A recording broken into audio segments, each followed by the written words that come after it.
Hey there, and welcome to today's video. Today we're gonna talk about my riding jacket that I usually wear. It's the Spidi 4-season H2Out, and this video has been requested by one of my subscribers, so I thank you very much for the input, and let's get right into it.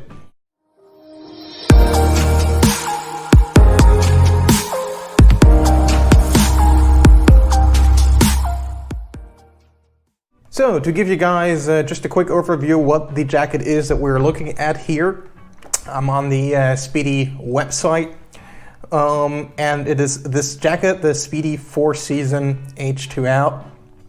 I got it in gray and yellow, and as you can see, it's 470 euros right now in Germany.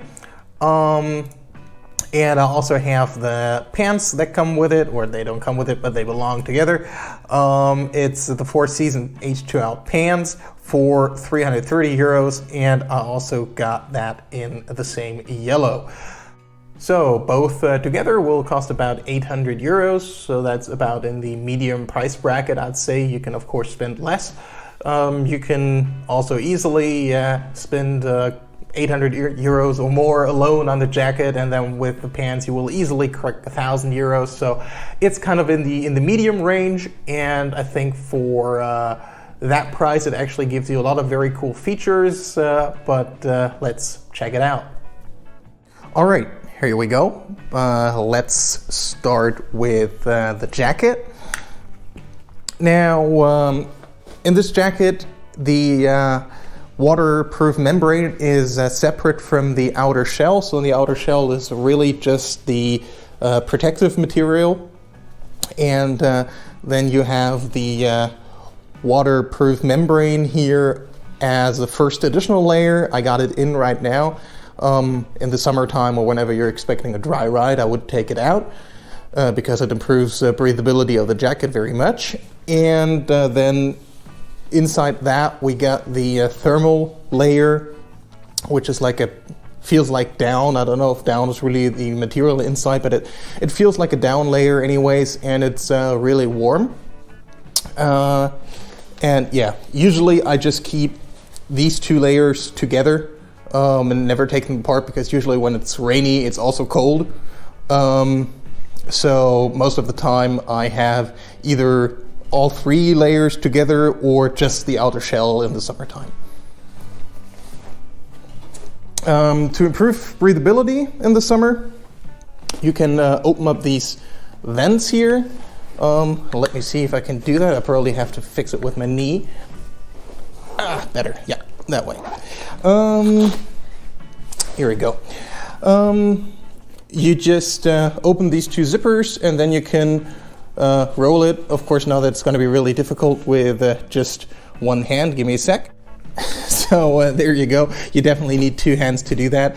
You just twist it down, and then you pop these two buttons here, and then it's secured in the open position.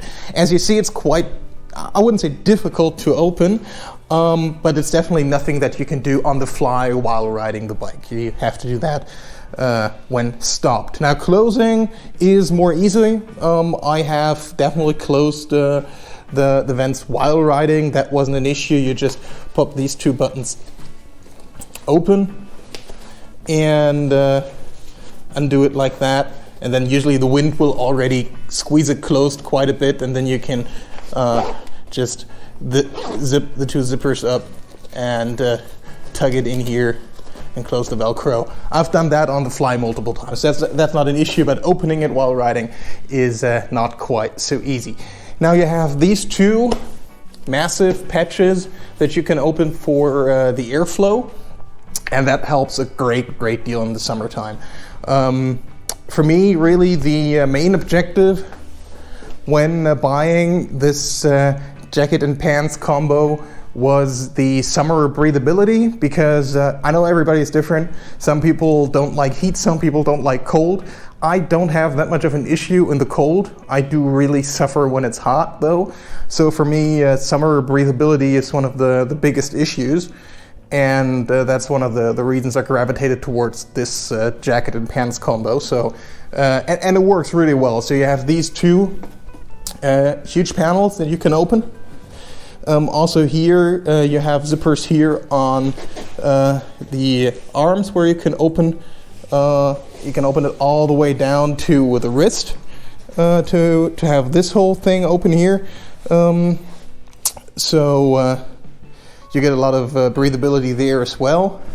And just as important, you also have a huge screen here again on the rear that you can also open. It's just like the front ones, that you can open where all the hot air then can actually exit.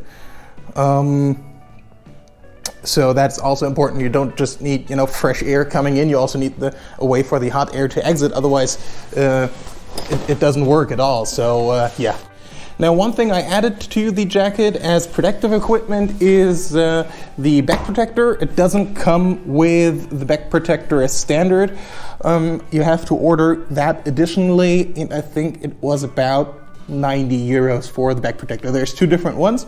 There's a smaller one that's just going to protect the upper back, and then there's this one that goes all the way down to the end of your spine, basically, and I opted for the bigger one for obvious protection reasons. So yeah, I think riding it without the back protector in is, well, only, half as good or half as safe. Now for pockets, you have two big pockets here in the front, one on the left, one on the right. They're just, it's really hard to do all this one-handed. Just regular buttons to open and close. You got these two here. You got another small Napoleon, no, actually it's not a Napoleon pocket. You got two more down here. I don't know, I've never used them actually. Let's check the inside. I don't even know because I don't use pockets that often. Here's a Napoleon pocket right there. So yeah, there's lots of pockets on the jacket. Also on the rear, there is one big pocket down here where you can store lots of stuff. I don't know what people use all that for. I usually, all I have on my jacket is my wallet, and I have that in that pocket, and that's all. Yeah, but you can carry a lot of stuff on yourself if you want to. Also the pants, let's continue there. Two regular pockets, that's it. As far as breathability goes, also you have again two panels. Again, you just open the zipper and then you can pop it open like this, and you have this screen. And you can also do that on the fly while riding. It's not a problem. And the pants only have the rain layer. There's no thermal layer to be added. Only a rain layer that you can put inside. Now, as far as the membrane goes, I haven't had any issues with it. I did an 8-hour ride in pouring rain in the spring of 2019, and it was completely dry. So yeah, I haven't had any issues with it. Breathability or as far as breathability goes, it's decent. I mean, as soon as it gets hot, I usually just take it out, so it's not an issue for me at all. Now for fitment, I'm 1.85 meters tall, or 6'1", and I'm about 70 to 75 kilos, or around 160-ish pounds. And I wear the jacket in size large and the pants in size medium.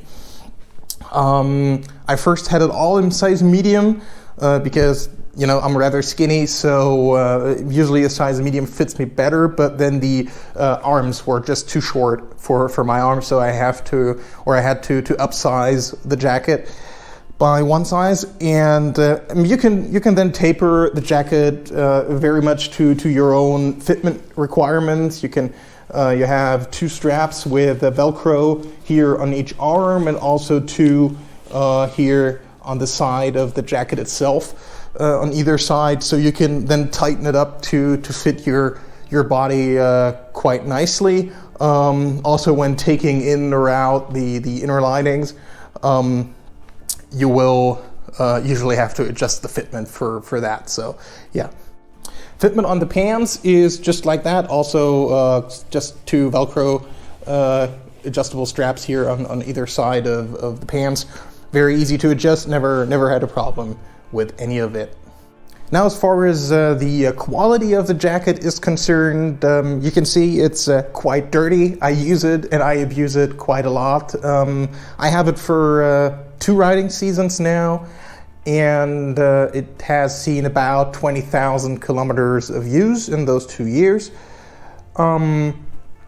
Yeah, I had dry cleaned it once at the end of the last season. At the end of this season, I haven't gotten around to it yet, as you can see.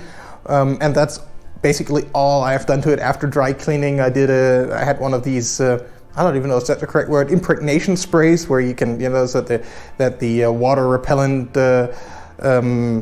attitudes of the outer garment are kept alive. I did one of those treatments, and that's all I have done to the jacket in my pretty much 2 years of ownership. And on the jacket, I haven't seen any wear whatsoever. It's just like it was on day one. Nothing at all to complain about. So yeah, I can't really say anything bad about it. On the pants, you can't see here that it's getting a little bit ripped. This was when I still had my old, the original foot pegs installed on the Africa Twin. They have quite sharp edges, and so when I put the foot down next to the foot peg and I scraped along the foot peg a little bit, it kept tearing little holes into the outer garment of the pants here. So that's the only flaw I've seen. I don't really know if it's related to how soft the garment is or if it's to how sharp the foot pegs were. Now, since I have the new foot pegs installed, it didn't do anything anymore to it. So I think it's related to the foot pegs, but yeah, just the only quality flaw that I could find with this jacket and pants in about 20,000 kilometers. One last nice aspect of the jacket is that when you take out the inner layer, so the rain layer plus the winter layer, you can actually use that as a jacket by itself. It's a standalone jacket that you can wear. Now, it will then say Spidi H2Out on the outside, and it will be a little short. Like when I wear it, it looks like, it's the jacket for my little sister. But it saves you carrying a rain or an insulated jacket for the evening around the campfire or when walking around town or anything. So if you're going on long trips, and you usually would take a jacket with you to walk around the city at night because you don't want to walk around in the full motorcycle garment, you can just take out the inner layers of this jacket and wear them like a regular jacket. It's just a black jacket, it looks like, at least from afar. From close, you can see that it's, not ideal, but you at least don't look like a dork when walking through town. So guys, that's it for the video today. I hope you liked my review of the Spidi 4-season H2Out Jacket and Pants. If you ask me, I think for the amount of money that it costs, it actually offers a lot of features, is very well made.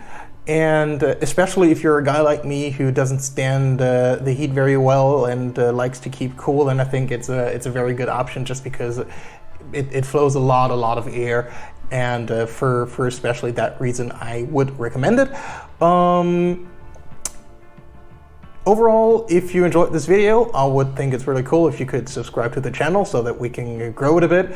I sometimes do gear reviews like this, and the other time I do a video series right now based on my latest Italy trip. I wanted to go to Central Asia this year, but that fell through because of, obvious pandemic reasons. So I went to Italy instead, because that is what I could do, and I filmed a lot of cool footage there, and I'm right now making a video series based on it. So if you also like those kinds of videos, then maybe give me a sub, give me a like, and stay tuned.